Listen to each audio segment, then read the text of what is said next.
meron ditong gustong ibigay na regalo, but this is not something here na literal na present or gift na nakabalot sa wrapper na ah, parang alam mo yun, naka-wrapper, naka-ribbon, no? But I think meron ditong gustong ibigay na regalo ang someone to someone. But for some reason, I'm sensing some kind of heavy energy which makes me feel like a little creepy energy in there. At mukhang pinag-isipan niya na talaga to ng matagal kung ano man tong iririgalo or ibibigay niya rito. Hermit card energy. You know, the hermit card energy, no? It's like a caveman, no? Na matagal na nanirahan sa loob ng isang cave or sa isang kuweba, no? But finally, coming out, no? Lalabas na ng kuweba kasi parang nakapag-desisyon na siya, no? And it looks like, no, this person here could be already, no, decided na kung ano ba tong klaseng regalong gusto niyang ibigay with someone. But for some reason, I'm sensing a creepy energy coming from that individual. So, let us see. Okay. By the way, open pa po ang ating hidden/secret message reading. Kaya kung interesado kayo na mag-inquire dyan, no? Yung may inquire dito sa The High Priestess Tarot kr@gmail.com. So, yan ay para din sa mga no communication with the person na iniisip nila, no? Yung matagal na kayong walang communication, kung curious kayo malaman kung meron pa ba siyang gustong sabihin sa inyo na hindi niya masasabi in person, yan, naalamin natin yan sa kanyang current energy. And we're also getting no, kung ano man yung kanyang views sa inyo ngayon, or kung ano ba yung feelings niya, kung may feelings pa ba siya sa iyo ngayon, no?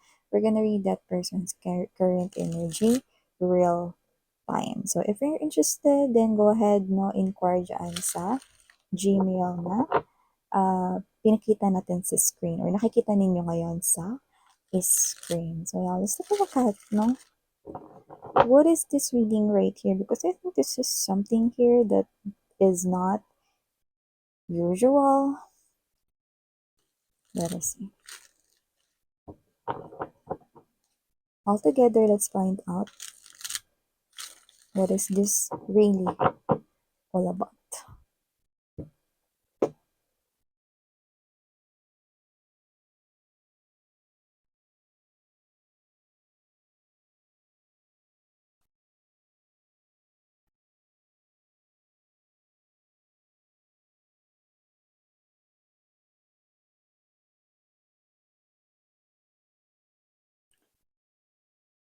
Okay.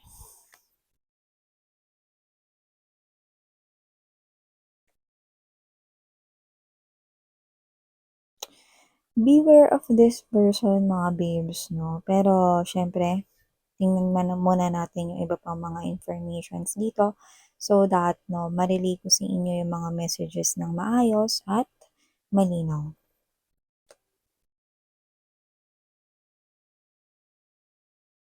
So, the main reason is this, the Hanged Man energy. But it is not the main energy of yours, but it is the main energy of this person here appearing sa inyong reading. He used to be into this hangman energy.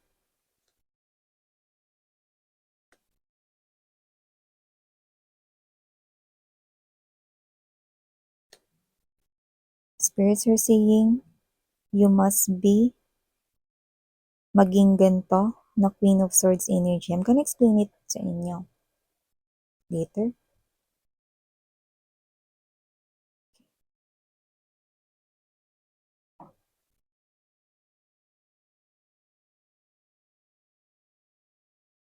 So, hi and hello there everyone. Hi sa mga new subscribers. Ako po si Yan Tuloy. At sa mga returning na viewers, thank you po sa inyong walang sawang suporta. So yun nga mga babes, wala po tayong gender dito. Baal lalaki, LGBT, lahat kayo. Welcome. Pwede nyo rin pong i-flip yung roles if you want. And at the end of the day, you always have your free will with you na free yung gamitin anytime, anywhere. So pwedeng ito ay tapos na nangyari na no, sa iba. Sa iba naman, posibleng nangyayari na ngayon sa kasalukuyan at posibleng sa iba, no, marami-rami pa actually, sa iba sa inyo na hindi pa ito nangyayari at posibleng isang prediction sa hinaharap, no? But this is something here that you need to prepare. Spirits are giving you warning right here. Someone is appearing as the devil energy to the Six of Cups energy. Okay? So this person's actually uh heart uh heart of the reading no is the hangman energy. Okay? So ibig sabihin, let me just get straight to the point. Okay? I know who this person is. This is the ex-person of your person. Kung may kakonek ka man ngayon, kung nagkakamabutihan pa kayo ng inyong person ngayon, no, mutual ang inyong feelings, no, posibleng wala pa kayong label but you know each other's heart na nagkakagustuhan, nagkakainlaban na kayo, no, pwede mo na i-consider na person mo, then for others, that could be the case, no? Kumbaga label na lang yung kulang sa inyo pero malapit na maging kayo. Yung iba naman, pwedeng kayo na ng person na kadil mo, no? Yung person na kadil mo, meron siya ritong ex na magbabalik. At with the Five of Coins energy, this person here will interfere into your connection. That this is not something here na tumatakbo ngayon sa isip mo. Why? Mes yan. Because hindi makamove on yung ex niya sa kanya. Mahal niya pa yung person ko. Mahal niya pa yung kakonek ko. No. This ex na tinutukoy ni ito used to be into this hangman energy. What does that mean? Matagal daw siyang nabuhay ng ganito. Huminto daw yung mundo niya rito at hindi niya nakuha yung mga pagbabago. Pakiramdam niya rito mga babes, no? Na-stuck siya mula sa nakaraan at hindi siya naka-move forward, hindi siya nakabangon sa life niya. Simula nang magkahiwalay sila nitong person mo na ito ngayon. Kumbaga, no, matagal nang naging sila, matagal na rin silang hiwalay, no? So, hindi naman dito pinakita kung anong klase yung kasalanan na nagawa dito or kung meron man. Or posible lang rin naman hindi nag-workout ang kanilang relationship at hindi niya yun natanggap. Nasaktan ng sobra itong ex na ito no? At nakita ko rito na kaya siya rito manghihimasok sa inyong connection because with this Four of Coins energy to the Seven of Swords energy, it's not love. Hindi siya papagitna dahil mahal niya pa yung person mo, kundi this ex of him or her used to hold that strong, intense grudge. Ibig sabihin, this person here is nandito or darating, okay, dahil plinano niyang maghigante. Dahil matagal na siyang na-stuck daw sa mundong ginagalawan niya. You know, I must say, listen, lahat ng tao merong choice. Okay? Kung pakikinggan mo yung sinasabi ng iba, choice mo yun. No? Kung papapekto ka sa sinasabi ng iba, choice mo din yun. Diba? Pero choice mo rin naman na baliwalain yan. Diba? Alam mo, my friend, no, tinanong niya ako dati. Alam mo yan, napansin ko lang parang ang daming naiinis sa'yo. Ano? Alam mo yung mga babes, no? Alam mo yung may mga friends ako na, yeah, may mga tao na they like me. May mga tao rin naman na inis sa akin, imbir na sa akin. No? Ang sagot ko lang sa kanya, eh, parang ako to na interesting. 'Di ba? Parang masyado bang interesante yung buhay ko para mainis sila sa akin. Para hindi sila makapag-focus sa sarili nilang buhay. For me, eh, Chinese. Eh, it's funny, yet interesting, no? At yung ngiti ko dyan, yung ngiti, no, na hindi yung dalawang gilid ng labi mo yung aangat, yung isa lang.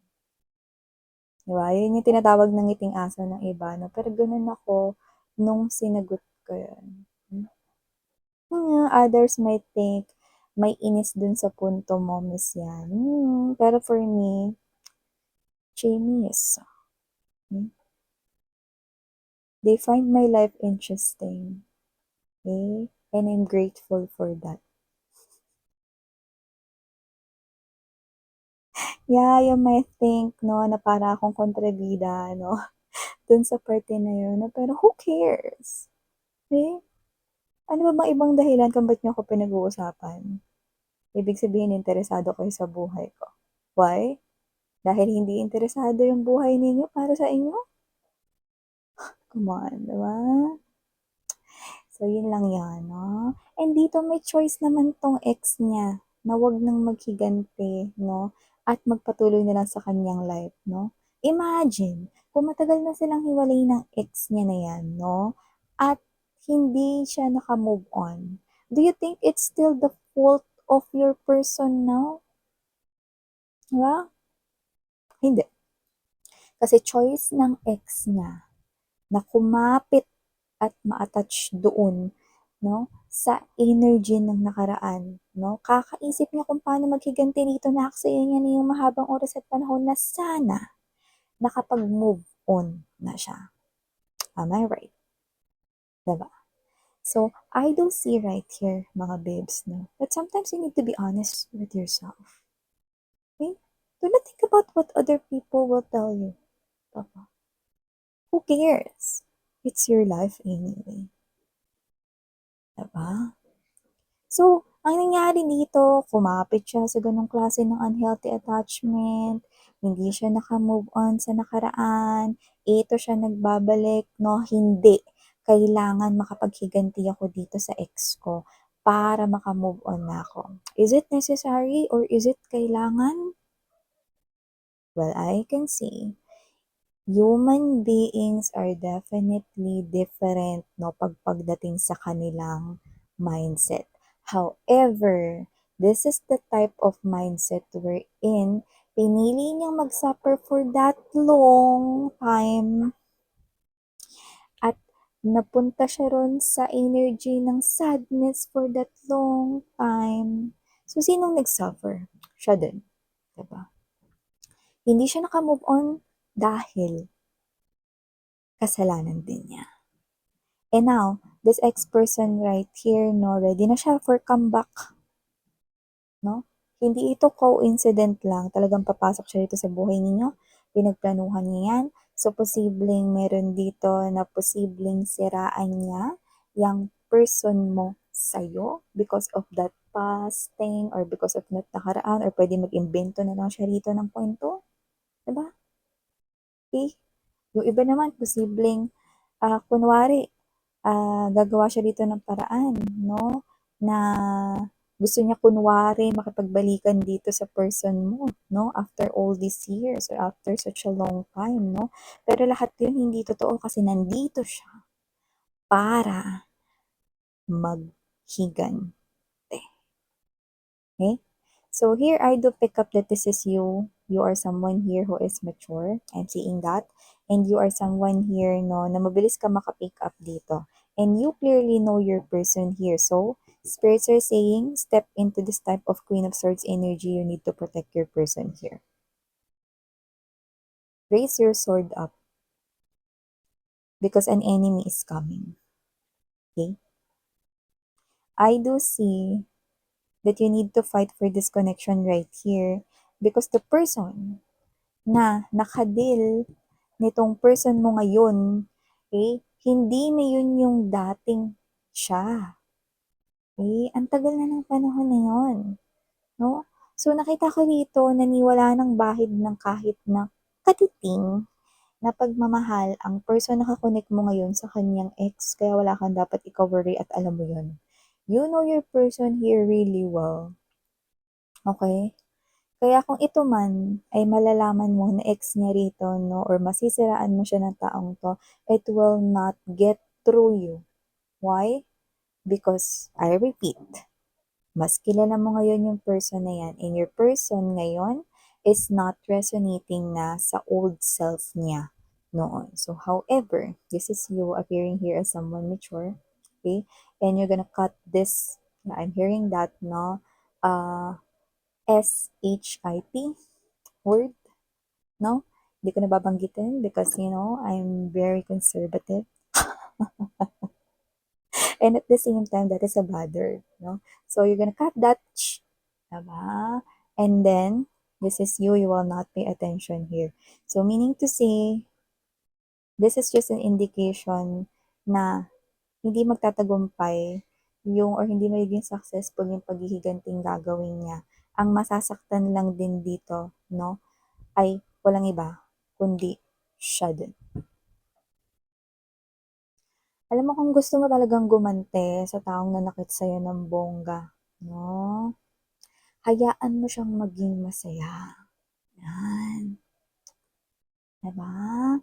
At pinakagawin niya, hayaan niya yung sarili niya maging pinakamasaya kasi kahit wala niya yung person na yun, no, parang pinapakita niya, kaya kong mabuhay nang wala ka, kaya kitang kalimutan. Diba? So, parang isa rin itong babala sa kanya na pag tinuloy niya ito, wala ring ibang masasaktan kundi siya din ulit. Diba? So, with the Five of Cups energy, Three of Swords right here, Nine of Wands. Okay, nakikita ko rito na never talaga siya ritong naka-move forward. Kasi kumapit siya ron sa gusto ko maghiganti, gusto ko mag-take revenge, hindi ka pwedeng maging masaya. Kung hindi ako naging masaya, kung hindi ako na umurong sa buhay ko, hindi ka rin pwede maging masaya. Walang pwede maging masaya rito. Kaya ngayon, nasa isang beautiful connection ka, sisirain ko yung connection na yan. Hindi kayo pwede maging masaya. Pag nasira ko yan, magiging masaya ako. Yan yung energy niya. Are you getting my point here, honey? That is that person's energy up until now. I know that person really looks pity, no? But I do see that this person right here, ganyan yung energy niya rito. Eh, gusto ko makagante para makamove forward na rin ako. One time lang talaga, gusto ko lang sirain tong relasyon nila eh. Para talaga makamove on na ako. But that is not something here na magpapasaya sa kanya. This will just make him or her life, no, more miserable. Okay? And messier. Okay? Yeah. See? Sometimes we do not need to forget. Just, let it go for us to live. Holding on for too long to something here that's hurting you? Are you really doing this for yourself? Yan yung message ko para sa kanya. Because it looks like this is not something here that will make him or her happy. Diba? So, parang it's like, an advice coming from your angels right here that someone here is coming in as an enemy. So, you need to prepare and raise your sword up, honey. Okay? Because you need to protect your person. Okay? Not because your person will fall for that person, okay? No feelings na, no feelings na. No? Parang this is you, you just need to, parang mararamdaman mo lang yung energy na kailangan kong protektahan tong person ko para hindi siya masaktan ng taong ito, no, na gustong maghigante dahil lang matagal siyang hindi naging masaya. Parang sinasabi ng damay-damay na ito, no? Which is, alam natin na hindi yun dapat ganun na tinapakan niya na energy or klaseng energy. Okay? So yeah, these are all the messages we've got right here for you, sweethearts. Thank you so much for your time here, babe. And again, ako po si Yan ulit and Sarang Hiyal of in Light. And yeah.